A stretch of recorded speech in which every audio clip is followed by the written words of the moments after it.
नमस्कार विद्यार्थी मित्रांनो, हे आपल्या बॅचचं तिसरं लेक्चर आहे. तत्पूर्वी तुम्हा सर्वांना विनंती आहे की तुम्हाला 2 लेक्चर कसे वाटले त्याबद्दल रिव्ह्यू द्या. अडचण काही असेल तर या नंबरवरती तुम्ही मला कॉल करू शकता. आणि तुम्हाला एक विनंती आहे की ज्या मित्रांनी आत्तापर्यंत आपली बॅच घेतलेली नाहीये, तुम्हाला जर योग्य वाटत असेल तर प्लीज शेअर करा. ते काम माझ्या खातर म्हणून करा. ओके. आता तत्पूर्वी विद्यार्थी मित्रांनो, हे तुमचं 3rd लेक्चर आहे. असे 30 ते 40 लेक्चर्स असतील ज्याच्या माध्यमातून तुम्हाला माहिती आहे की आपण पॉलिटी प्रिव्हियस इयर क्वेश्चन पेपरच्या माध्यमातून सर्व पॉलिटीचा अभ्यास मी करून घेणार आहे. तुम्हाला काही करायची गरज नाही, फक्त व्हिडिओ ऐकायचा आहे, म्हणलं ते बघायचं आहे, जमतंय का प्रश्न एक एक एक एक क्लिक करायचा आहे. पहिला प्रश्न आजचा आहे तो तत्पूर्वी. बघा, असा प्रश्न मी दिला, पॉज करायचा, आपण प्रश्न सोडून बघायचा आणि मास्तर काय सांगतंय ते बघायचं आणि ते इम्प्लिमेंट करायचं. परत परत परत परत चूक होता कामा नये. एक चूक एकदाच व्हावी, परत चूक व्हावी पण ती नसावी, दुसरी असावी. या मानसिकतेतून मी जाणारा माणूस आहे. तुम्हीही त्याच पद्धतीची स्वतःला सवय लावून घ्या. आता आपण पुढे जाऊयात. या प्रश्नांचं उत्तर काय आहे किंवा काय नाहीये हे महत्वाचं नाहीये माझ्यासाठी हे आहे की तुमची जेव्हा एक्झाम येईल तेव्हा तुम्ही हा हक्काचा मार्क गमावला नाही पाहिजे. आता उत्तर काय बघूयात.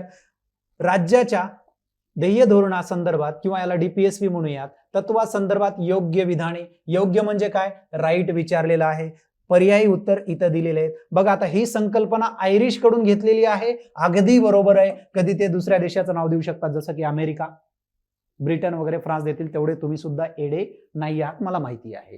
त्याचा अंतर्भाव घटनेच्या भाग 4 मध्ये दिलेला आहे, अगदी हे बरोबर आहे. जसं की 4, 5, 3, 2 हे काही देऊ शकतात, पण तुम्हाला ते कळणार आहे. पुढे गेल्याच्या नंतर त्याची अंमलबजावणी करणे राज्यावर बंधनकारक आहे. बघा, फंडामेंटल राईटचा मॅनर्स किंवा त्याचा जो सेन्स आहे तो बरोबर आहे की कायदेशीर किंवा आपण म्हणूयात राज्य संस्थेवर बंधनकारक आहे आणि त्यांनी जर पालन केलं नाही तर त्या विरोधात सुप्रीम कोर्ट, हायकोर्ट मध्ये जाता येतं, त्यामुळे त्याला बंधनकारक म्हणता येतं.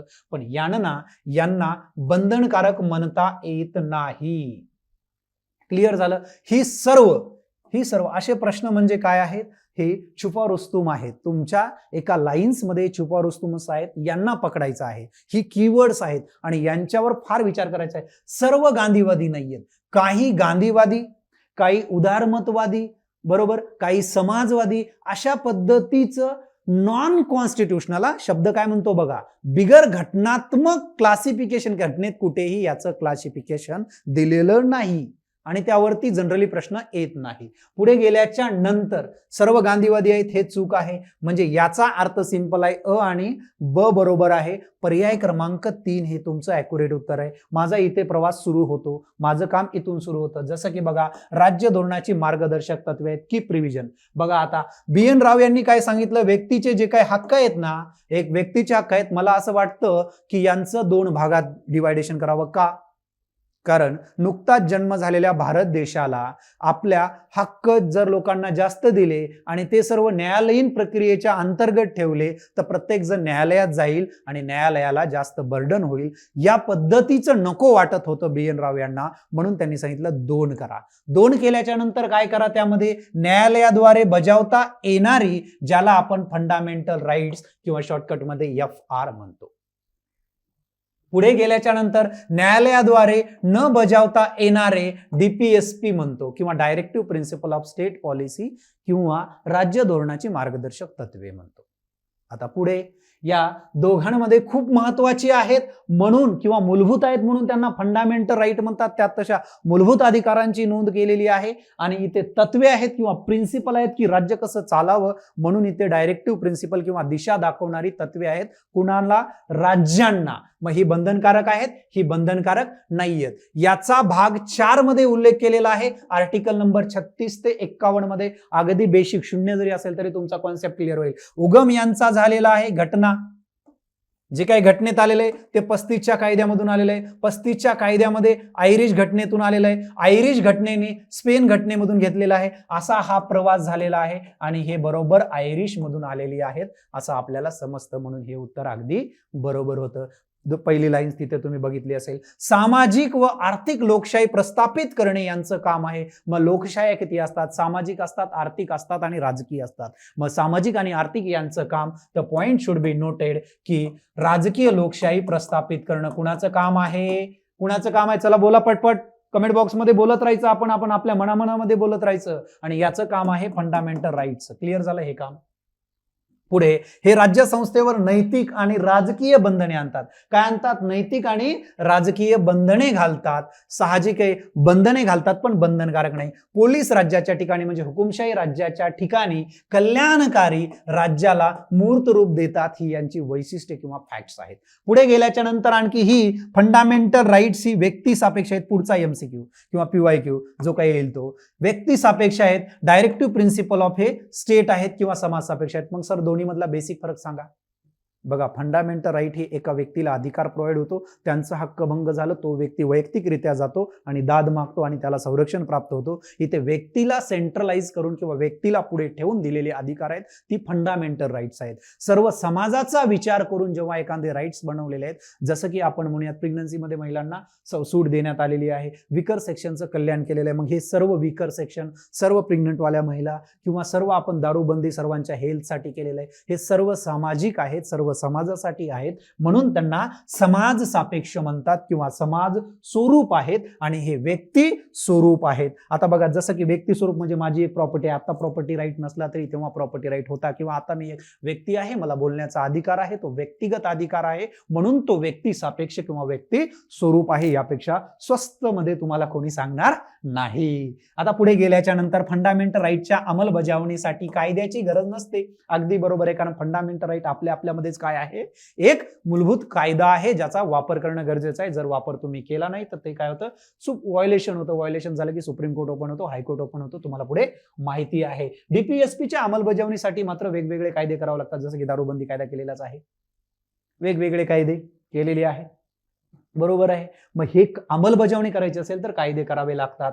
आता बघा, DPSP हे संसद आणि कार्यकारी मंडळासाठी, आता संसद आणि कार्यकारी मंडळासाठी बघा DPSP मध्ये कसं की लोकांचं कल्याण करणाऱ्या काही प्रोव्हिजन आहेत, जसं की महिलांना प्रेग्नन्सी पिरियडमध्ये सूट देणं असेल, बॅकवर्ड सेक्शनचं अपलिफ्टमेंट करणं असेल, बरोबर आहे, शिक्षण असेल, 45 मध्ये एज्युकेशन सुद्धा आहे, समान कामासाठी समान वेतन असेल, यातल्या वेगवेगळ्या तरतुदी, मोफत न्यायिक सल्ला असेल, या सर्व प्रोव्हिजन्सनी काय होतं तर एक समाजाला एक गव्हर्नमेंटकडनं काहीतरी गोष्टी देण्याचं एक प्रिन्सिपल किंवा तत्व सापडतं. यामुळे तुमचा समाज हा खुश होतो आणि सरकारशी नाराजगी व्यक्त करत नाही. म्हणून ही सरकारसाठी किंवा संसदेसाठी, एकंदरीतच मंत्रिमंडळासाठी किंवा कार्यकारी मंडळासाठी ही मित्र, कारण त्यांचं ऐकलं DPSPचं आणि त्यांनी इम्प्लिमेंट केलं तर ते चांगलं सरकार, मार्गदर्शक, त्यांना मार्ग दाखवणारी, आणि तत्वज्ञ, स्वतः प्रिन्सिपल आहेत, त्यात तत्वज्ञ असतात.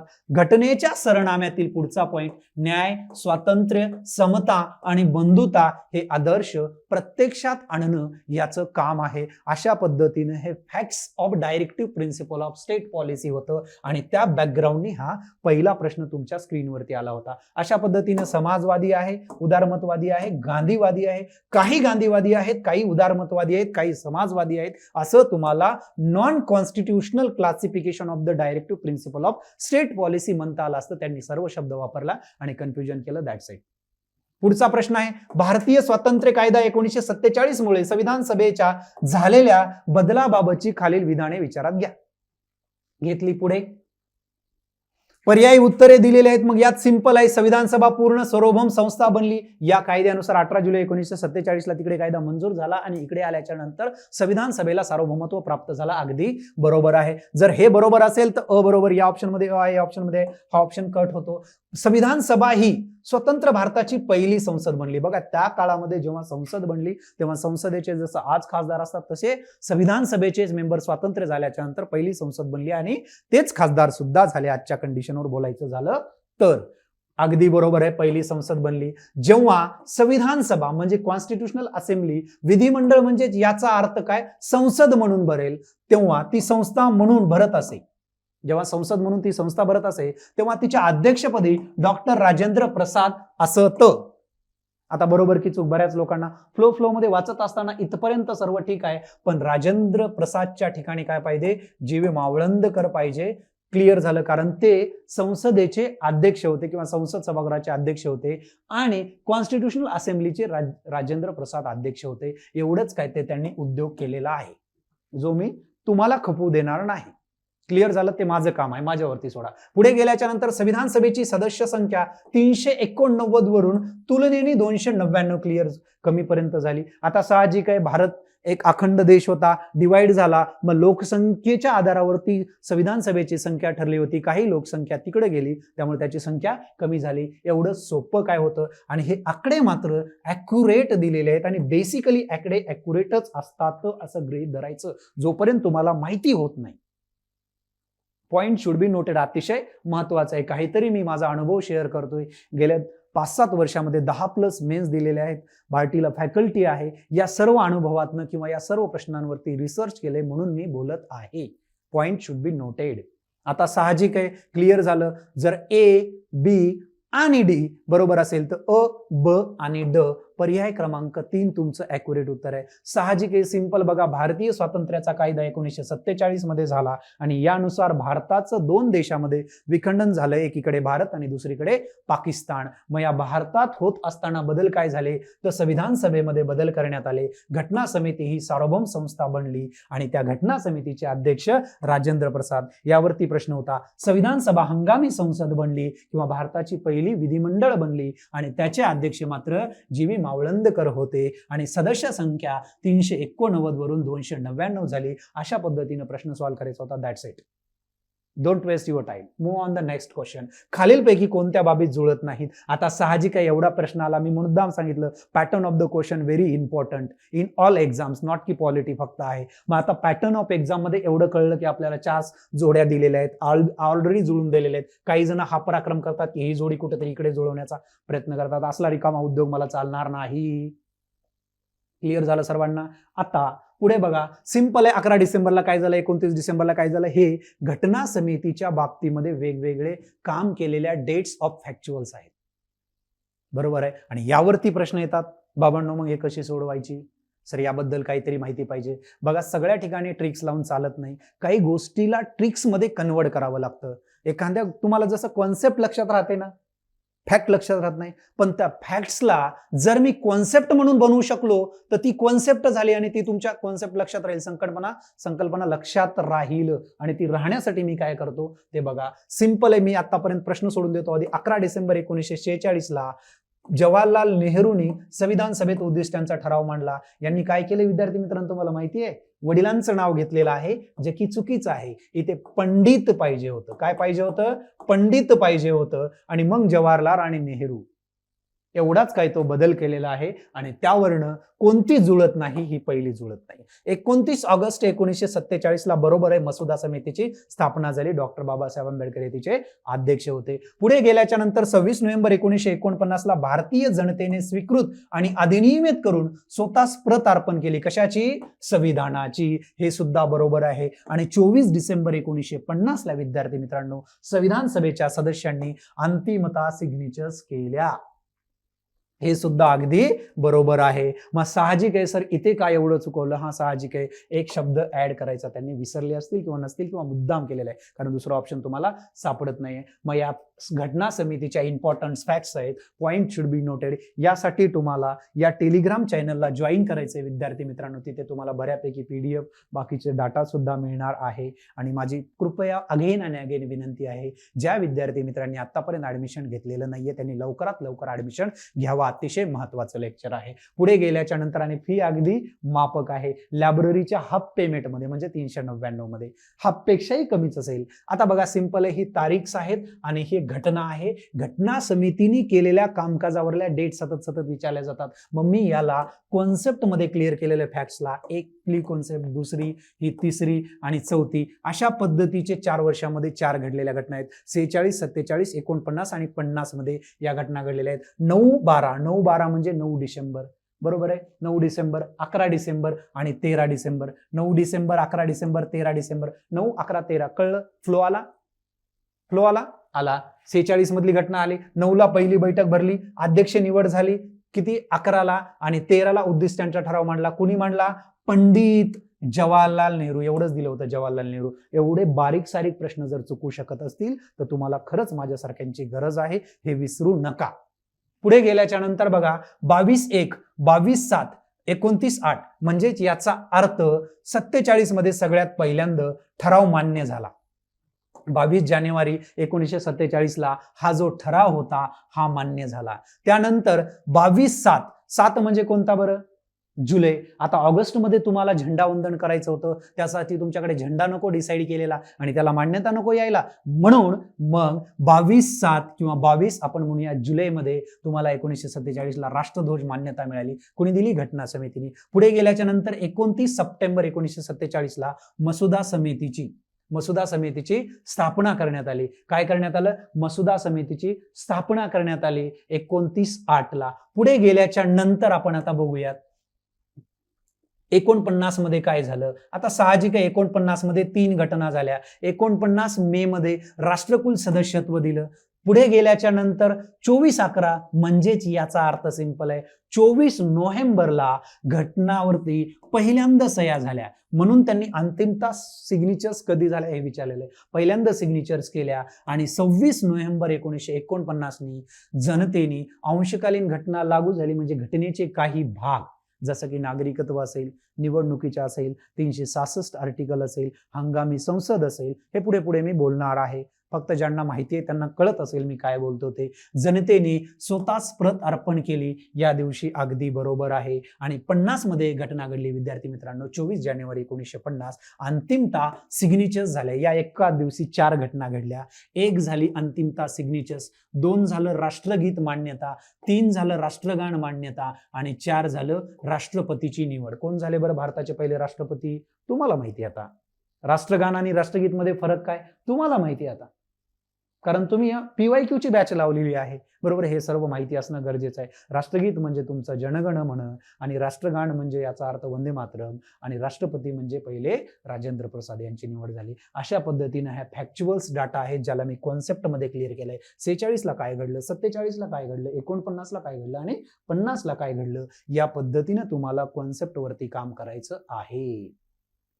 सर्वांना प्रश्न समजत असतील. बॅचचं हे 3रं लेक्चर आहे.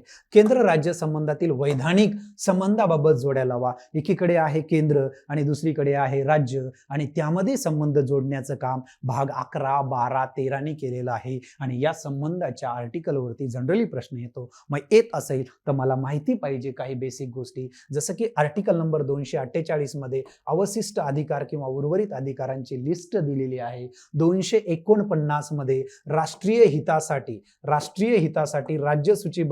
राज्यसूची जी काही असेल, जसं की 3 लिस्ट आहेत. एक आहे सेंट्रल, बरोबर आहे, दुसरी आहे कॉन्करंट आणि तिसरी आहे स्टेट, बरोबर आहे. यालाच आपण म्हणतो समवर्ती. या 3 लिस्ट मध्ये ही जी दुसरी लिस्ट किंवा तिसरी लिस्ट आहे, या सूचीवर नॅशनल इम्पॉर्टन्सचा विषय असेल किंवा राष्ट्रीय हितासाठी असेल, या संबंधी कायदे करण्याचा संसदेचा अधिकार 249 मध्ये दिलेला आहे विद्यार्थी मित्रांनो. पुढे गेल्याच्या नंतर यावरनं जेव्हा असे प्रश्न येतात तेव्हा मी सोडवण्याची ट्रिक सुद्धा सांगणार आहे, पण मला थोडंसं एक्सप्लेनेटिव्हला जायचंय. जसं की 1 ला मी 3 जोडलं तेव्हा 1 ला 3 कुठे आहे बघणार, बाकीचे ऑप्शन कट होणार, बरोबर आहे. आता 2 ला मला 4 माहिती आहे, त्यामुळे या ऑप्शन मध्ये 4 नाहीये, माझं उत्तर येऊन गेलेलं आहे. पण मला माहिती पाहिजे 50 मध्ये काय आहे. बघा, आणीबाणी जारी असताना किंवा आणीबाणी चालू असताना राज्य सूचीतील बाबी संदर्भात कायदे करण्याचा संसदेला अधिकार असेल असं दिलेलं आहे, जेव्हा नॅशनल इमर्जन्सी लागलेली असते. पुढे पुढे आपण बघणार आहोत. 252 मध्ये काय केलेलं आहे, 252 ला कसं ट्रिक लक्षात ठेवायचं बघा. हे दोन किंवा अधिक राज्यांनी विनंती केली कुणाकडे, की राज्यसभेकडे आमच्या विषयावरती कायदे करा, तर त्यांच्या संमतीने कायदे करण्याचा अधिकार कुणाकडे जातो, संसदेकडे जातो. 2 किंवा 2 पेक्षा अधिक राज्यांचे, आणि ज्या राज्यांनी विनंती केली त्याच राज्यांच्या राज्यसूचीवर कायदे करण्याचा अधिकार पार्लमेंटला किंवा संसदेला मिळतो, हे लक्षात असणं फार गरजेचं आहे. अशा पद्धतीनं आपण जर विचार केला तर 52 ला 2 आलेला आहे ॲक्युरेट. हे झालं तुमचं उत्तर. आता एक्सप्लेनेशन मला माहिती असणं फार गरजेचं आहे. जसं की केंद्र राज्य संबंध प्रश्न आला का, हेडलाईन्स, म्हणून माझ्या लेक्चरची इम्पॉर्टन्स ती आहे. मी कुठल्याही पॉइंटला सिलेबसच्या बाहेर जाऊ देत नाही आणि मीही जात नाही, कारण मला माहिती आहे हा मजाक किंवा मजाकचा क्लास नाहीये, किंवा आपण म्हणूयात की आउट ऑफ बॉक्स जाण्याचा क्लास नाहीये. पॉलिटी आहे, आउट ऑफ मार्क्स मिळतात, मिळवून घ्या. बाकीच्या विषयाची गॅरंटी नाहीये, या विषयाची गॅरंटी तरी आहे. आता पुढे गेल्याच्या नंतर बघा, यामध्ये केंद्र राज्य संबंधामध्ये भाग 11 आहे, 245 ते 263 आर्टिकल आहे. पुढे गेल्याच्या नंतर भाग 12 आहे, यामध्ये 264 ते 300A पर्यंत आर्टिकल आहे. पुढे गेल्याच्या नंतर भाग 13 सुद्धा आहे विद्यार्थी मित्रांनो, 301 ते साधारणतः 307 पर्यंत आर्टिकल आहेत. आणि यामध्ये काय सांगितले, इतर बाबी सांगितलेल्या आहेत, किंवा उद्योग वाणिज्य यांचं स्वातंत्र्य दिलेलं आहे. आता पुढे गेल्याच्या नंतर 14 मध्ये सुद्धा केंद्र राज्य संबंध येतात, जसे की 14 मध्ये 308-9 पासून जे सुरू होतो प्रवास, ते राज्य लोकसेवा आयोग किंवा UPSC वगैरे या संदर्भात होतो. या संदर्भातले महत्वाचे आर्टिकल्स तुम्हाला कसे पाठ करायचे हे युट्यूबला मी सांगणारच आहे. तत्पूर्वी यामध्ये, या भागामध्ये प्रकरण 1 आहे, प्रकरण 2 आहे, आणि प्रकरण 1 मध्ये 245 ते 255 असं 10 आर्टिकल्स मध्ये कायदेविषयक अधिकारांची रचना केलेली आहे. मग साधारणतः 45 मध्ये त्यांचा अधिकारांचा विस्तार असेल, 46 मध्ये लिस्ट असेल, 47 मध्ये विनंती असेल, 48 मध्ये उर्वरित पॉवर असेल, बरोबर आहे. 249 मध्ये समजा साधारणतः विचार आपण केला तर नॅशनल इम्पॉर्टन्स विषयावर संसद कायदा करू शकते असेल, 250 असेल तर राष्ट्रीय महत्वाच्या विषयावर कोण कायदा करू शकतं, केंद्र कायदा, आणीबाणीच्या संदर्भात केंद्र कायदा करू शकतो असेल. 251 मध्ये दोघांनी कायदा केला तर कुणाचा कायदा मोठा असेल, असं 251 मध्ये आहे. 252 मध्ये 2 किंवा अधिक राज्यांनी राज्यसभेला विनंती केली की आमच्या सूचीवर तुम्ही कायदा करा, तर त्या कंडिशन मध्ये कायदा करण्याचा अधिकार असेल. 253 मध्ये एखादा आंतरराष्ट्रीय करार अंमलबजावणी करायची आहे आणि त्या कराराचा विषय राज्य सूचीमध्ये अडकलेला आहे, तर त्या सूचीवर सुद्धा केंद्र सरकार कायदा करू शकतं, असं लिहिलेलं आहे. आणि 254 मध्ये विद्यार्थी मित्रांनो काय सांगितलेलं आहे की वरील 2 कंडिशन मध्ये 252 आणि 253 मध्ये केलेले कायदे समांतर होतील राज्यांनी सुद्धा आणि केंद्राने सुद्धा, तेव्हा केंद्राचा कायदा वरचढ असेल, असं स्पष्टपणे 254 मध्ये सांगितलेलं आहे. क्लिअर झालं असेल तुम्हाला? पचत नसेल मला माहिती आहे, थोडंसं अवघड आहे, पण हे पाठ होऊन जाईल. Keep me okay. आता बघा, सिंपल आहे, मला थोडंसं दूर ठेवून द्या, कारण त्या गोष्टी तुम्ही अंडरस्टँड कराल तर तुम्हाला अवघड होईल. आता प्रकरण 2 256 ते 263 मध्ये यामध्ये प्रशासकीय संबंध किंवा ऍडमिनिस्ट्रेटिव्ह संबंधाची मांडणी दिलेली आहे. यातल्या वर्ण प्रश्न होता, तुम्हाला कन्फर्म माहिती आहे, यातच प्रश्न होता जे मी बोललो, पण हे तुम्हाला अंडरस्टँडिंग माहिती पाहिजे. या वित्तामध्ये सगळे टॅक्सेशनच्या संदर्भात आहे, यामध्ये लोन घेण्याच्या संदर्भात आहे. प्रकरण 3 मध्ये मालमत्ता करार आहे, आणि प्रकरण 4 नवीन झालेलं आहे, इथे काय प्रॉपर्टी राईट दिलेला आहे. हा भाग 12 आहे, हा भाग 11 आहे, आणि हा भाग तुमचा 13 आहे. यावरचे बेसिक आर्टिकल तुम्हाला माहिती असणं गरजेचं आहे, तेव्हा तुम्हाला प्रश्न सुटू शकतात. पुढे गेल्याच्या नंतर बघा, 248 मध्ये कर, मालमत्ता यांचे उर्वरित अधिकार दिलेले आहेत. 49 मध्ये राज्यसूचीतील विषयावर राष्ट्रीय महत्वाचा संसद कायदा करू शकते. 250 मध्ये आणीबाणीमध्ये 2 वर कायदा करणे, 2 लिस्ट म्हणजेच कोणती, राज्यसूची. 51 मध्ये वरील दोन्ही बाबतीमध्ये, या दोन्ही बाबतीमध्ये जो काही वादविवादित असेल, म्हणजे राज्य सुद्धा कायदा बनेल आणि केंद्र सुद्धा कायदा बनेल, तेव्हा विवादित बाबीवर संसदेचा कायदा ग्राह्य असेल. आणि 52 मध्ये 2 किंवा अधिक राज्यांच्या विनंतीवरून संसदेला कायदा करण्याचा अधिकार आहे, जसं की मी तुम्हाला 2 मिनिटांमध्ये बोललेलो आहे. Don't waste your time, move. पुढे गेल्याच्या नंतर आपल्या राज्यघटनेने सरनाम्यामध्ये बघा, आता सरनामा जो काही आहे, सरनाम्यामध्ये कीवर्ड्स आहेत किंवा आपल्या एक घटनेची सारांशरूपी मांडणी आहे, ज्याला आपण सरनामा म्हणतो, सारांश म्हणतो, किंवा प्रिएम्बल म्हणतो, किंवा उद्देश पत्रिका सुद्धा म्हणतो. अशा प्रश्नांना कन्फ्युज व्हायचं नाही, सर्व नावं तुम्हाला पाठ असणं गरजेचं आहे.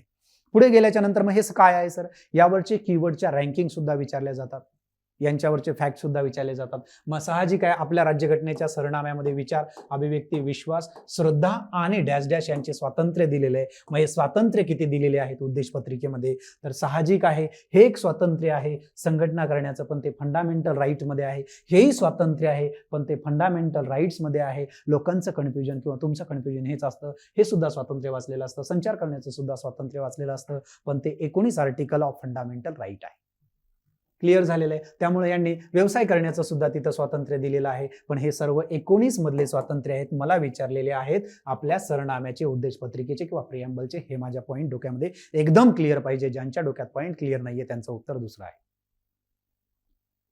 आता पुढे यावरती येऊयात, पूजा. आता पूजाच्या ठिकाणी कधी कधी उपासना हा शब्द असतो. वर्शिप हा इंग्लिश मधला शब्द प्रॉपर आहे. उपासना करणे म्हणजे याचा अर्थ आहे की आपल्या घटनेने स्वातंत्र्य दिलेली आहेत. कोणती मग सरनाम्यामध्ये, विचार करण्याची अभिव्यक्ती, विश्वास, श्रद्धा आणि उपासना या पद्धतीचं आहे. मग सर मला जर हे प्रिएम्बल मधले कीवर्ड पाठ करायचे असतील तर मी कसे करू, त्यासाठी तुम्ही टेन्शन घ्यायची नाही. माझ्या पुढे फक्त बोट करा आणि ट्रस्ट करा, तुम्हाला सगळं सांगेल. जसं की बघा, न्याय आहे, स्वातंत्र्य आहे, समानता आहे, आणि बंधुता आहे. याच पद्धतीनं तुमच्या घटनेमध्ये शब्द आलेले आहेत, प्रिएम्बलमध्ये शब्द आलेले आहेत. आता आपण जेव्हा विचार करतो, प्रिएम्बल वाचतो, तेव्हा त्यातले कीवर्ड्स इम्पॉर्टंट आहे. सार्वभौम, समाजवादी, धर्मनिरपेक्ष, लोकशाही, गणराज्य. बरोबर आहे. हे पहिल्या लाईन्समध्ये पहिले कीवर्ड आहे. याच पद्धतीने आहेत. मग पुढे गेल्याच्या नंतर न्याय आहे, स्वातंत्र्य आहे, समानता आहे आणि बंधुता या अशाच पद्धतीने शब्द येतात. मग न्याय पहिल्यांदा येतो तेव्हा त्या न्यायामध्ये सामाजिक, आर्थिक आणि राजकीय न्याय अपेक्षित आहे. क्लिअर झालं सर्वांना?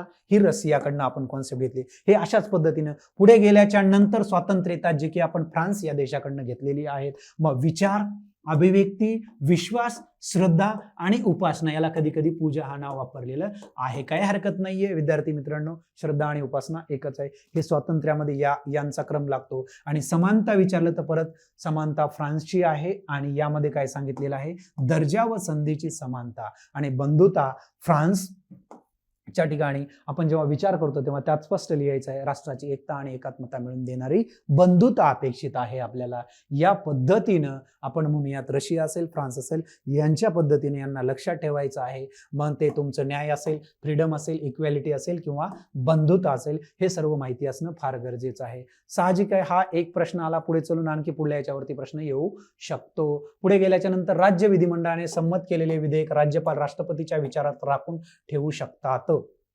बघा, सिंपल आहे. मला काय म्हणायचं आहे, हे स्टेट पार्लमेंट आहे. स्टेट पार्लमेंट एखादा ऍक्ट बनवणार आहे.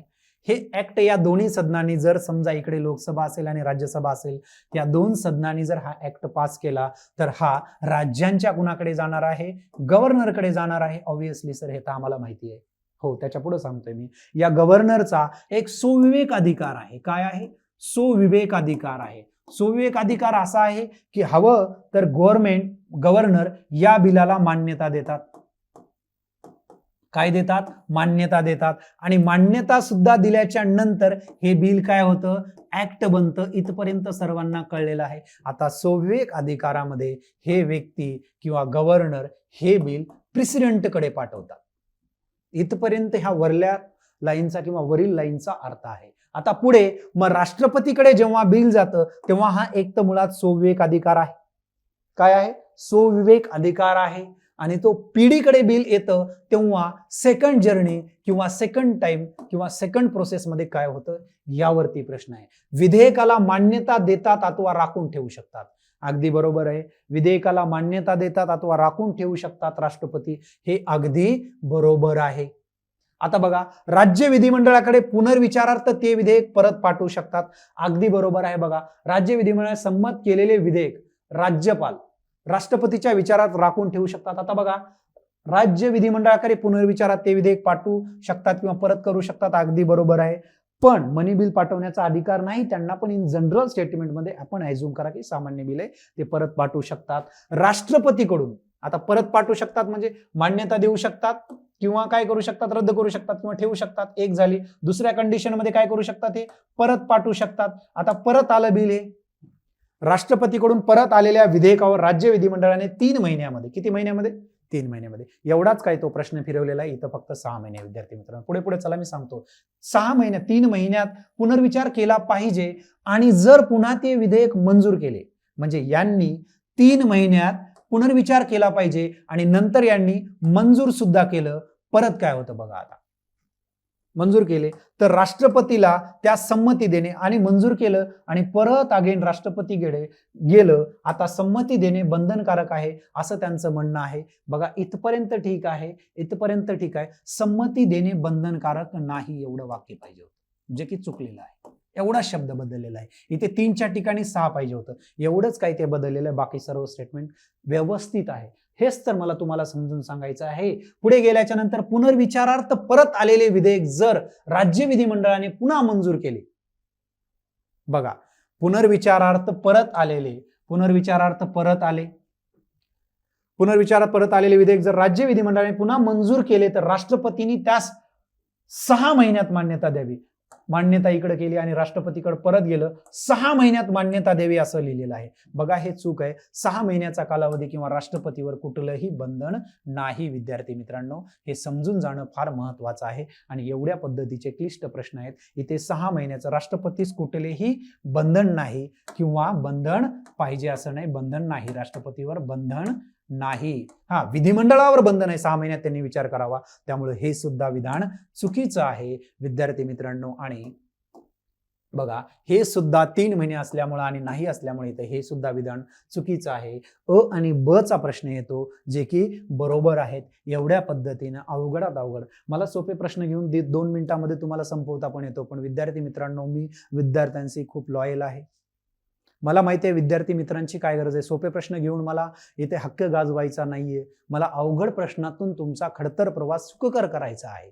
बरोबर आहे. त्यामुळे अवघड प्रश्न मी जास्त घेतो, सोपे प्रश्न मी इलिमिनेट करणार आहे डायरेक्ट. क्लिअर झालं सर्वांना. आता बघूयात आपण बेस काय आहे. राज्य विधिमंडळ बिलावर पीडीचे राईट्स काय आहेत, हा बेस आहे या क्वेश्चनचा. आता बघून घेऊयात आर्टिकल नंबर 200 नुसार पीडी साठी बिल राखून ठेवणे कोण ठेवता, आता तुम्हाला माहिती असेल इन जनरल गव्हर्नर. मूळतः गव्हर्नरचा सोविवेक अधिकार आहे. एक एक मुद्दा समजून घ्या. पुढे गेल्याच्या नंतर बघा, जर हायकोर्टवर बिलामुळे परिणाम होत असेल तर मात्र हे बिल राखून ठेवणे अनिवार्य आहे. पुढे गेल्याच्या नंतर एकदा का हे बिल पीडी साठी राखीव झाले की गव्हर्नरचा रोल संपतो. गव्हर्नर काहीच बोलणार नाही, मेरी चूप म्हणणार, तुम तुम्हारा देखो. आता पुढे आल्याच्या नंतर इथून पुढे जे काही काम चालेल ते राष्ट्रपती आणि राज्य विधिमंडळ यांच्या दोघांमध्ये चालेल. मग एक पास करेल, एक नापास करेल, एक रिटर्न पाठवेल, एक ना रिटर्न पाठवेल, एक एवढ्या दिवसात करेल, एक तेवढ्या दिवसात करेल. ह्या सर्वांची प्रोसेस जाती 201 आर्टिकल मध्ये. बिलकुल कन्फ्युज व्हायचं नाही. 200 मध्ये गव्हर्नर राज्याचं बिल सोविवेक अधिकाराने राष्ट्रपतीच्या पुनर्विचारात राखून ठेवू शकतात आणि हे राखून ठेवण्यासाठी जर हायकोर्टवर परिणाम असेल तर कंपल्सरी आहे. इथपर्यंत क्लिअर झालं असेल तर मी तुमच्या मान्यतेने पुढे जातो. म्हणा आता मम. पुढे गेल्याच्या नंतर 201 मध्ये मनी बिल असेल तर परत करू शकत नाहीत. एक तर मान्यता देतात किंवा मान्यता राखून ठेवू शकतात. आता मनी बिल सोडून इतर बिल, आता घटना दुरुस्तीचा खाली संबंध नाहीये, साधारण बिल जे काय ते आणि फिनान्स बिल 1 आणि फिनान्स बिल 2 किंवा वित्तीय बिल 1 आणि 2 या सर्व प्रकारचे इतर बिल कितीही वेळा परत करू शकतात. म्हणजे समजा सीन सांगतो तुम्हाला कसा सीन होणार आहे. आता समजा सीन असा आहे की इथे आहे राज्य विधिमंडळ, या दोघांनी बिल पास केलं आणि कुणाकडे पाठवलं, गव्हर्नरकडे. गव्हर्नरकडे 2 ऑप्शन आहेत, एक मनी बिल, दुसरं जनरल बिल.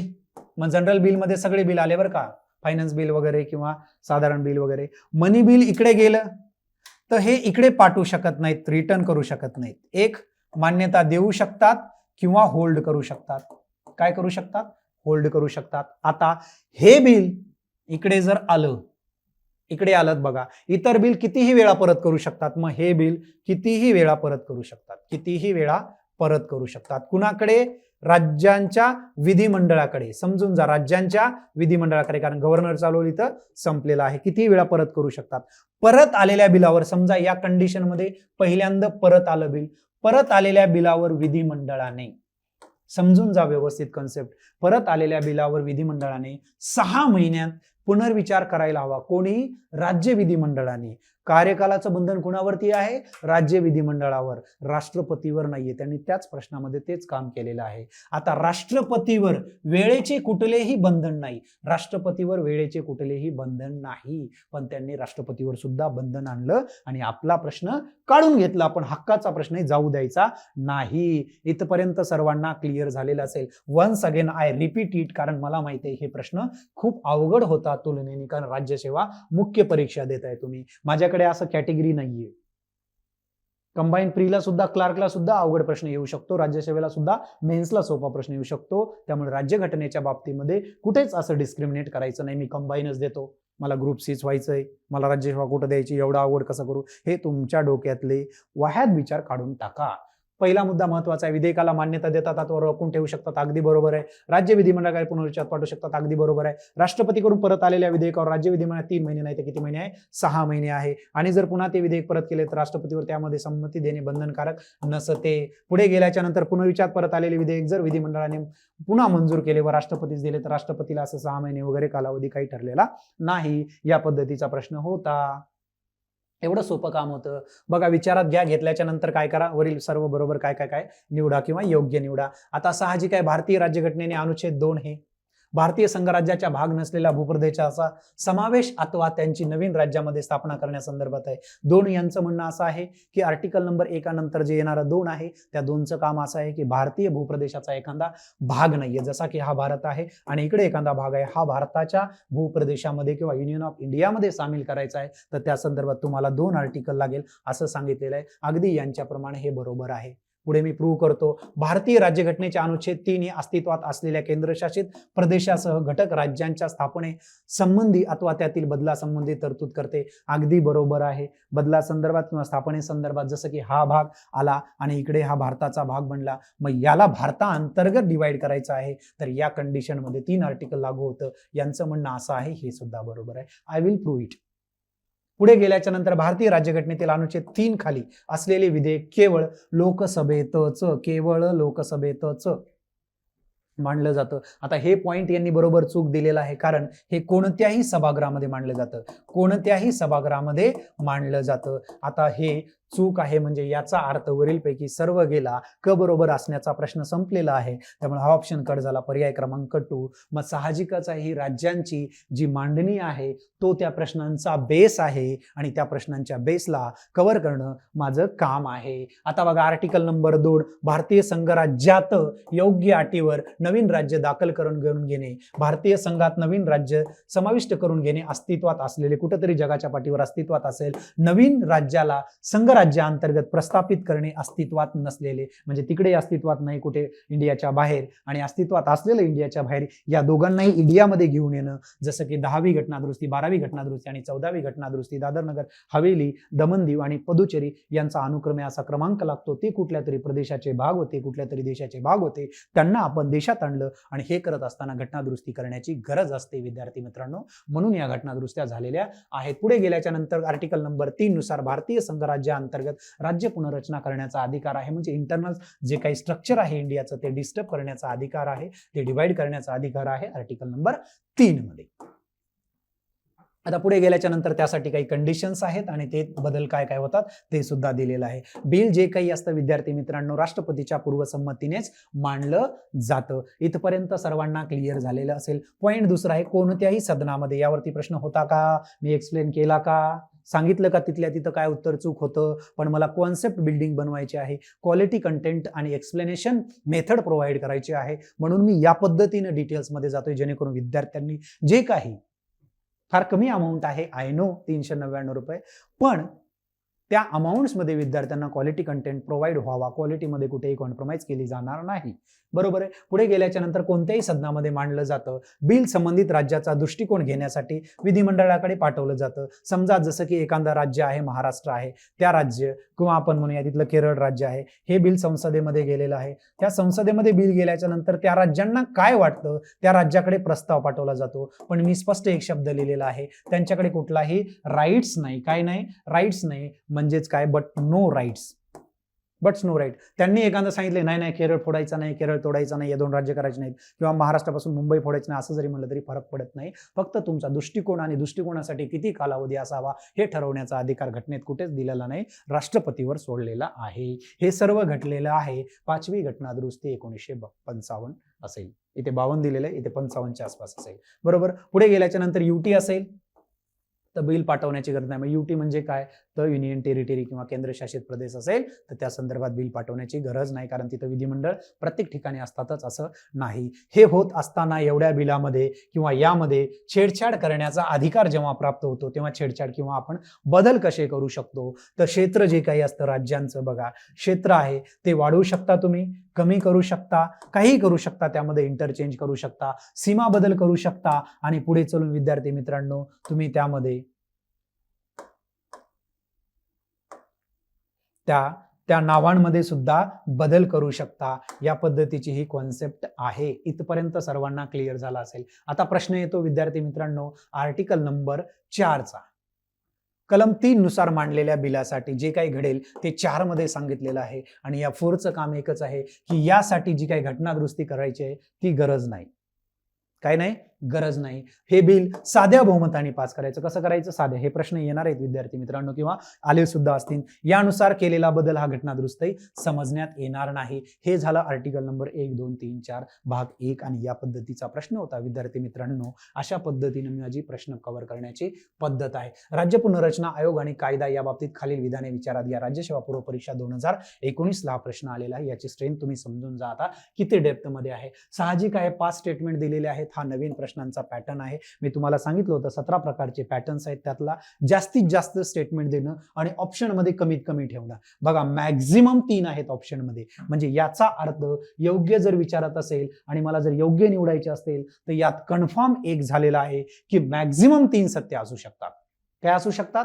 मॅक्झिमम 3 सत्य असू शकतात. याचा दुसरा भाऊ मॅक्झिमम किंवा आपण म्हणूयात रिअली किंवा रियालिटीनुसार 2 मात्र नक्कीच चूक असणार आहेत किंवा 3 सुद्धा चूक असू शकतात.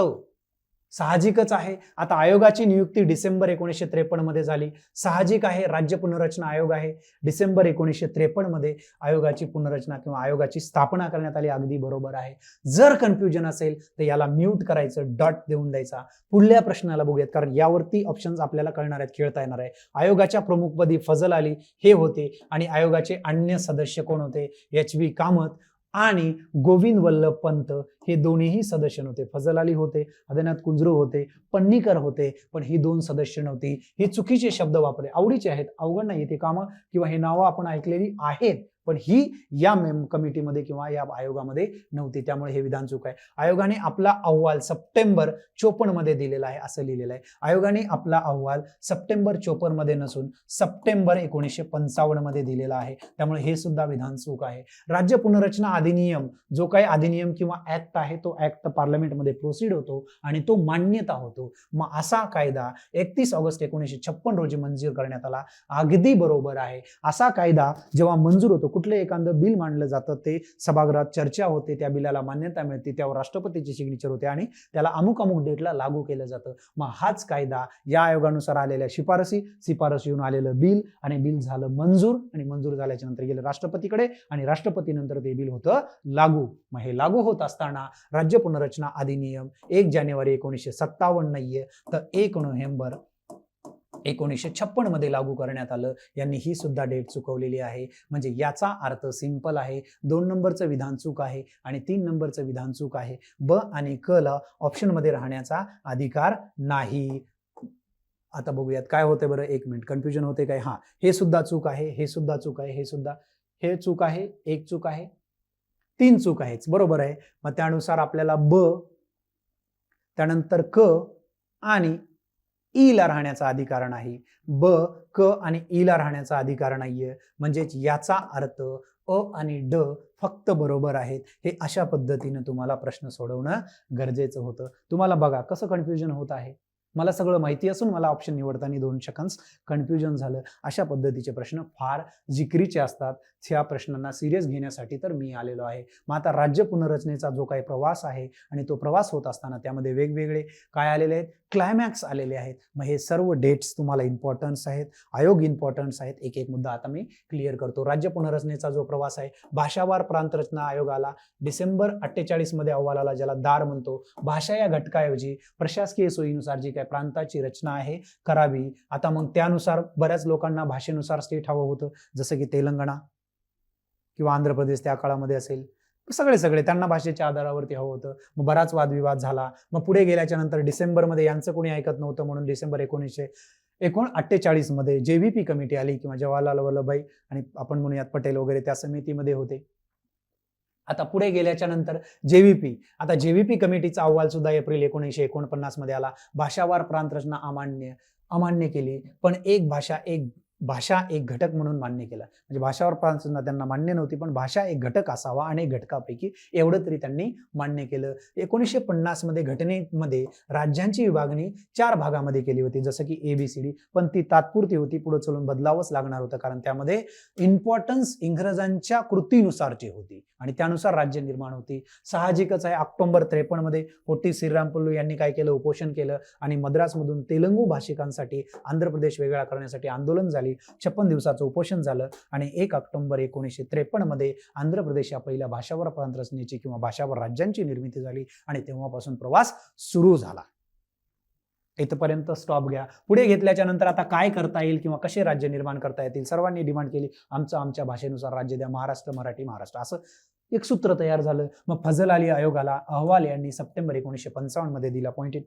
पुढे गेल्याच्या नंतर फजल अली, KM पन्नीकर आणि हृदयनाथ कुंजरू, हे फजल अली होते, याला पाक आयोग सुद्धा म्हणतात, हे 3 लोक यामध्ये होती. भाषावार प्रांतरचना मान्य, पण यांचा एक मुद्दा होता, एक भाषा एक राज्य नको. असं तर मग कितीतरी राज्य होतील. घटनेत राज्यांचे 4 भागात जे काही विभाजन केलेलं आहे, वर्गीकरण केलं आहे, त्याचं डिवायडेशन 16 राज्य आणि 3 केंद्रशासित प्रदेशामध्ये निर्माण करावं असं यांनी सांगितलं. कुणी सांगितलं? भाषावार प्रांतरचना आयोग. यांचा काय आला? रिपोर्ट आला. रिपोर्ट हा आल्याच्या नंतर कुठे गेला हा रिपोर्ट?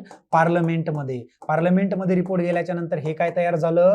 बिल. आणि हे बिल झालं मंजूर आणि मग झालं लागू आणि यानुसार राज्यांची विभागणी करण्यात आली. आता अशा पद्धतीच्या रचना तुम्हाला माहिती आहेत. हे राज्य पुनर्रचनेचा प्रवास आहे, ह्या वर्ष आहे आणि ही घटना आहे आणि हे इम्पॉर्टन्स आहे. हे बॅकग्राऊंड इमेज फार जात असतो डेप्थमध्ये. उद्या अकोला करार येऊ शकतो, परवा नागपूर करार येऊ शकतो, या डेट्स येऊ शकतात, जोड्या येऊ शकतात. त्यामुळे असे 12 फॅक्ट्स जे आयोगाच्या किंवा लक्षात आहेत ते तुमच्या लक्षात असणं फार गरजेचं आहे. त्यांचे तुम्हाला आयोगाला क्रायटेरियाच ठरलेला नाही. कुठलाही प्रश्न काढून कुठलीही लाईन्स काढून शिफ्ट करू शकतो, तुम्हाला तसं नाहीये. हे एका ठिकाणी पुस्तकात मिळत नाही, तेच माझं काम आहे. म्हणून तुम्हाला सांगितलेलं बॅच खूप इम्पॉर्टंट आहे, जॉईन करा. 399 रुपयामध्ये एक वेळचं जेवण सुद्धा मिळत नाही विद्यार्थी मित्रांनो. हे सर्व तुमच्यासाठी चाललेलं आहे.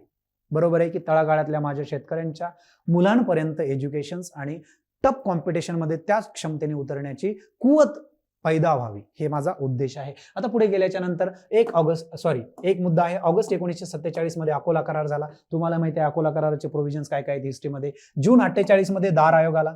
डिसेंबर 48 मध्ये दार आयोगाचं कोण ऐकत नव्हतं म्हणून त्यांचा अहवाल आला पुढे. डिसेंबर 48 मध्ये या अहवालावरनं कोणी ऐकत नव्हतं म्हणून JVP कमिटी आली. एप्रिल 49 मध्ये परत यांनी अहवाल दिला. हे असं असतं. क्लिअर झालं सर्वांना? हे आपल्याला इथे समजेल, कारण मला PPT बनवून तुम्हाला कन्फ्यूज करायचं नाही मोठी. सप्टेंबर 53 मध्ये नागपूर करार झाला. पुढे गेल्याच्या नंतर ऑक्टोबर 53 मध्ये काय झालं? आंध्र प्रदेशची निर्मिती झाली. डिसेंबर 53 मध्ये फाजल आली की बाबा आता कसं करता येईल. सप्टेंबर मध्ये परत यांनी आयोगाचा अहवाल आला. यावरतीच प्रश्न आलेला आहे का? अगदी बरोबर सर. 1955 मध्ये राज्य पुनर्रचना कायदा मांडण्यात आला आणि 31 ऑगस्ट 1956 मध्ये हा कायदा मंजूर करण्यात आला सर. अगदी बरोबर आहे. अशा डेट्स आहेत का? 1 नोव्हेंबर 1956 मध्ये कायद्याची अंमलबजावणी करण्यात आली. 12 ला 12 फॅक्ट्स तुमच्या स्लाइड्स वरती दिलेले. आता येऊ द्यात प्रश्न. छाती ठोकून सांगा की I am ready to answer. हे माझी स्ट्रेंथ आहे. बरोबर आहे. हे अशा पद्धतीनं डाटा कलेक्ट करणं, वेगवेगळ्या बाजूने बॅकग्राऊंड त्याला तयार करणं आणि हे 12 फॅक्ट्स 2-3 वेळेस वाचले, विषय संपला. तुम्ही परीक्षेमध्ये कॉन्फिडन्सली स्वतःला रिप्रेझेंट करू शकता, याची गॅरंटी माझी आहे. ओनली 399. पुढे गेल्याच्या नंतर बघा, मूलभूत अधिकाराविषयीचे अयोग्य विधाने पुढील विधानातून निवडा. अयोग्य विधाने निवडायचे आहेत कुणाच्या? मूलभूत अधिकाराच्या संदर्भातले. साहजिकच आहे, मूलभूत अधिकारांचं नातं आणि त्यांच्या सस्पेंडेशनचं नातं जोडलेलं आहे. म्हणजेच याचा अर्थ ते सस्पेंड कधी होऊ शकतात हे माहिती पाहिजे. मग आणीबाणीमध्ये होऊ शकतात. मग आणीबाणी भाग कितीमध्ये आहे? तर 18 मध्ये आहे. मग 352 ते 360 आहे आणि त्यातल्या त्या 358 आणि 359चा संबंध यांनी याच्याशी जोडून मूलभूत हक्क आणि त्यांचं निलंबन या दोघांना क्लॅश केलेलं आहे. स्प्लिट क्वेश्चन बनवून तुम्हाला विचारलेलं आहे. मला लक्षात आलं पाहिजे, भारतीय संविधानात मूलभूत अधिकार निलंबित होणाऱ्या तरतुदी देण्यात आलेल्या आहेत. मी हे तर बोललोय तुम्हाला. अगदी बरोबर आहे. जर हे बरोबर असेल तर अयोग्य निवडायचं आहे. एला ऑप्शन मध्ये राहण्याचा अधिकार नाहीये, या ऑप्शन मध्ये राहण्याचा अधिकार नाही. पुढे आपण बघूयात. अनुच्छेद क्रमांक 58 मध्ये सर्व मूलभूत अधिकार. बघा, हे पॉइंट आहेत, खुंखास वर्ड आहेत, कीवर्ड्स आहेत. ते सर्व मूलभूत अधिकाराच्या निलंबनाची तरतूद आहे. 358 मध्ये विद्यार्थी मित्रांनो फक्त आणि फक्त स्वातंत्र्याचा अधिकार, दॅट इज 19 आर्टिकल सस्पेंड करण्याचा अधिकार दिलेला आहे फक्त 358 मध्ये. क्लिअर झालं सर्वांना? त्यामुळे सर्व हे येणार नाही, त्यामुळे हे चूक आहे. चुकीचं मला ऑप्शन मध्ये पाहिजे, म्हणजे या ऑप्शन मध्ये मला बी पाहिजे. बी आणि डी चुकीचं असणार आहे. पुढे गेल्याच्या नंतर बघा, अमेरिकेच्या संविधानाने, आता सरळ सरळ एक्झाम हॉलमध्ये सी बाय डिफॉल्ट राईट आहे, don't waste your time to read it, बरोबर आहे. बट मला हे एक्सप्लेन करावं लागतं, अमेरिकेच्या संविधानामध्ये मूलभूत अधिकार निलंबित करण्यासाठीच्या तरतुदी नाहीत. अगदी बरोबर आहे, त्यांच्याकडे असली तरतूद नाही, आपल्याकडेच ती सापडते. हे अगदी बरोबर आहे. पुढे गेल्याच्या नंतर अनुच्छेद क्रमांक 359 नुसार केवळ अनुच्छेद 20 मधील मूलभूत अधिकारच निलंबित करता येत नाहीत. म्हणजे केवळ 20 मधील करता येत नाहीत, बाकी सगळे करता येतात, असं त्याचा अर्थ होतो. पण असं नाही विद्यार्थी मित्रांनो, 20 मधले सुद्धा करता येत नाहीत आणि 21 मधले सुद्धा करता येत नाहीत. आणि याच आर्टिकल नुसार 59 नुसार आणखी एक विचारत, कारण 19 जे आहे सस्पेंड करायचं काम 358 ला दिलेलं आहे, त्यामुळे 19 सुद्धा यात सस्पेंड करता येत नाही. याच्या ऑर्डर राहिलेले तुम्हाला सस्पेंड करता येतात, असं या वाक्याचं अर्थ पाहिजे होता, जे की त्यांनी चुकीचं मांडलेलं आहे. त्यामुळं ब आणि ड माझं काय आहे, चुकीचं आहे. पर्याय तुम्हाला अयोग्य विचारलेला आहे, म्हणून असं उत्तर देणं अपेक्षित होतं. पुढे गेल्याच्या नंतर अनुच्छेद 352 नुसार राष्ट्रीय आणीबाणी संबंधी पुढील विधाने योग्य सांगा म्हणलेलं आहे. योग्य म्हणजे राईट म्हणलेलं आहे. आता बघा, योग्य बघूयात आता काय काय. अनुच्छेद क्रमांक 352 अंतर्गत राज्य सरकार कार्यरत राहतात, ते बरखास्त होत नाही. बघा, 352 अंतर्गत राष्ट्रीय आणीबाणी लागते आणि त्यावरनं बऱ्यापैकी राज्यांचं कंट्रोल हे केंद्र सरकारकडे जातं, कारण आपत्कालीन परिस्थितीमध्ये राज्यांचे सर्व अधिकार केंद्राकडे सेंट्रलाइज होत असतात. अगदी बरोबर आहे, बरखास्त होत नाही. अनुच्छेद 352 म्हणजेच काय, राष्ट्रपती, आपण म्हणूयात काय, राष्ट्रीय आणीबाणी प्रभावाखाली, अनुच्छेद क्रमांक 352च्या प्रभावाखाली केंद्र शासनाला कायदे निर्मिती आणि प्रशासनासंदर्भात घटक राज्यामध्ये एक समावेशछेदी किंवा कॉन्करंट, किंवा इथे दिलेलं असेल इंग्लिशमध्ये, जेव्हा आपण बी रीड करू, कॉन्करंट, क्लिअर आहे, गेट्स कॉन्करंट किंवा समवर्ती अधिकार मिळतात. अगदी बरोबर आहे. अनुच्छेद क्रमांक 352 अंतर्गत घटक राज्यांची कायदे मंडळे कार्यरत राहू शकतात. बघा, आता अनुच्छेद क्रमांक कार्यरत राहू शकतात घटक राज्याची, म्हणजे याचा अर्थ पॉसिबिलिटीवरती बोललेला आहे. पॉसिबिलिटीवरती बोललेला आहे, हे सुद्धा अगदी आपण म्हणूयात की बरोबर आहे. राहू शकतात हे अगदी बरोबर आहे. मग या योग्य विधानावरनं तुम्हाला ए, बी आणि सी उत्तर द्यायचं आहे. पुढे मी जेव्हा एक्सप्लेन करणार तेव्हा सर्व येणार आहेच आहे. आता साहजिक आहे, या दोन प्रकारावरनं किंवा या बाकीच्या प्रकारावरनं पूर्ण आणीबाणीला तुम्हाला फिरून यावं लागणार आहे.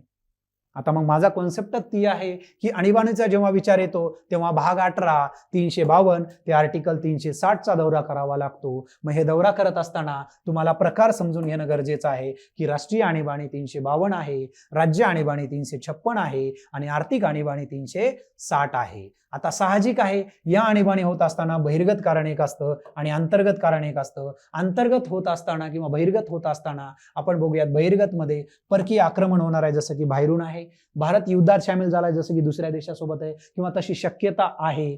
वरील घटना घडण्याची शक्यता जरी असली तरी विद्यार्थी मित्रांनो रिझन असतं. अंतर्गत मध्ये काय असतं, सशस्त्र बंडाळी, अंतर्गत अशांतता आदी शब्द होता 44 तर सशस्त्र बंडाळी केलं, कारण लावण्यासाठी अवघड जावं, कारण शस्त्र हातात असले पाहिजे आणि तुम्ही बंडाळी केली पाहिजे, तेव्हा तुम्हाला आणीबाणी लावणं सोपं जातं किंवा त्या ग्राउंडवरती तुम्ही आणीबाणी लावू शकता. पण याच्यापूर्वी काय होतं, अंतर्गत अशांतता, वाटलं तुम्हाला अशांतता, लावली आणीबाणी, मग इंदिराजींनी त्याचाच फायदा उचलला होता, म्हणून त्याला सेफगार्ड करण्यात आलं. पुढे गेल्याच्या नंतर हे दोन कंडिशन, याला म्हणतात इंटरनल इमर्जन्सी, याला म्हणतात एक्सटर्नल इमर्जन्सी. म्हणजेच याचा अर्थ राष्ट्रीय आणीबाणीचे दोन प्रकार पडतात सर, एक आहे अंतर्गत आणि दुसरी आहे बहिर्गत, आणि या दोघांच्या फ्लो मध्ये वेगवेगळा फरक पडतो आणि त्यावर आयोग सुद्धा प्रश्न विचारतो. आता साहजिक यांचं एक्सप्लेनेशन थोडक्यात देतो. राज्यात घटनात्मक यंत्रणा अपयशी ठरली आहे आणि आर्थिक आणीबाणी म्हणलं तर भारताची आर्थिक कुवत किंवा तशा पद्धतीची आर्थिक परिस्थिती डबघाईला आलेली आहे. या कंडिशनवरती 3 आणीबाणी आहेत. प्रकार 1 नॅशनल इमर्जन्सी आहे. घोषणा बघा, लेटेस्ट किंवा 44th कॉन्स्टिट्यूशनल अमेंडमेंट नुसार 352 मध्ये कॅबिनेटची व्याख्या दिली आणि तिथून पुढे सांगण्यात आलं की इथून पुढे कॅबिनेटच्या शिफारशीनुसारच काय करतील, राष्ट्रपती काय करतील? कॅबिनेटच्या शिफारशीवरूनच राष्ट्रीय आणीबाणी जाहीर करू शकतील. याच्यापूर्वी तसं नव्हतं, म्हणून तर इंदिराजींनी त्याचा वापर केला आणि विचारात कुणालाही न घेता अंतर्गत किंवा वेगवेगळे राष्ट्रीय आणीबाणी लावण्यात आल्या. मग आता साहजिकच आहे, बहिर्गत ज्याला म्हणतो त्याचं आक्रमण कळलेलं आहे, अंतर्गत ज्याला म्हणतो त्याचा प्रश्न कळलेला आहे. पुढे गेल्याच्या नंतर या मान्यता मिळते, नॅशनल इमर्जन्सीला मान्यता आणि समाप्ती. आता आधी मान्यता करून घेऊयात, म्हणजे एकदा राष्ट्रीय आणीबाणी तुम्हाला कळलेलं आहे, आता तिला मान्यता करून घेऊयात, मग त्याचा वापर बघूयात, त्याचे इफेक्ट्स बघूयात आणि मग तिला समाप्त पण करूयात. आता मान्यतेकडे आपला मोर्चा वळूयात. लोकसभा आणि राज्यसभा समजून जा, एक एक पॉईंट खूप महत्वाचा आहे. 1 महिन्याच्या आत, पॉईंट शुड बी नोटेड, 1 महिन्याच्या आत मान्यता लागते आणि ही मान्यता विशेष बहुमताने लागते. Point number 1. पॉईंट नंबर 2, दर 6 महिन्याला तुम्हाला मान्यता घ्यावी लागेल आणि आणीबाणी कितीही वर्ष चालू शकते. हे 4 मुद्दे. मान्यता कळलेला आहे, आता समाप्ती शेवटी सांगणार आहे, आता नाही. मान्यता कळली, आता आणीबाणी लागू झाली सर, आता आणीबाणीचे परिणाम सुरू होतात आणि यावरती खरा प्रश्न आलेला आहे. Effects of national emergency, option number 1, सरकारवर काय होतो सर, आणि यावरती तो प्रश्न आलेला आहे बिचाऱ्यांनो. पुढे बघा, आता संसद राज्य सूचित कायदा करू शकते, 250 चा वापर. ठीक आहे सर, पण राज्याच्या कायदेमंडळ निलंबित होत नाही, राज्याचं कायदेमंडळ निलंबित होत नाही. Are you getting my point? सर्वांना क्लिअर झाला असेल, निलंबित होत नाही. यावरती तर प्रश्न होता. राज्य सरकार निलंबित होत नाही, पण केंद्र सरकारच्या पूर्ण नियंत्रणाखाली येते, म्हणून तर समछेदी किंवा आपण त्यांना कॉन्करंट किंवा समवर्ती अधिकार मिळतात. हे सुद्धा बरोबर म्हणलं होतं. महसूल विभागणीमध्ये बदल केला जाऊ शकतो. विधानसभा आणि लोकसभा यांचा कार्यकाळ एका वेळेस 1 वर्षांनी कितीही वेळा वाढवता येतो, पण वाढवलेला कार्यकाळ हा 6 महिने आणीबाणी थांबल्याच्या पुढे जाऊ शकत नाही. Are you getting my point?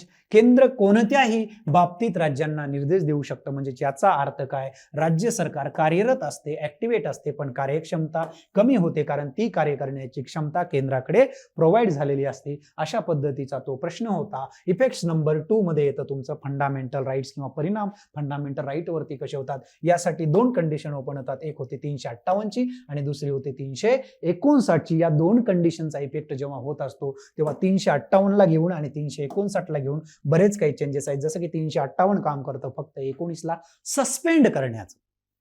हे 19 सस्पेंड करण्यासाठी सुद्धा एक महत्वाची प्रोव्हिजन्स आहे. जसं की ऑटोमॅटिकली हे आर्टिकल सस्पेंड होतं. No requirement of PD order, इकडे ऑर्डर लागते. Only suspension by PD order, इकडे कुठलीच ऑर्डर लागत नाही. जसं तुमची आणीबाणी घोषित झाली तसं तुमचं 19 सस्पेंड झालं.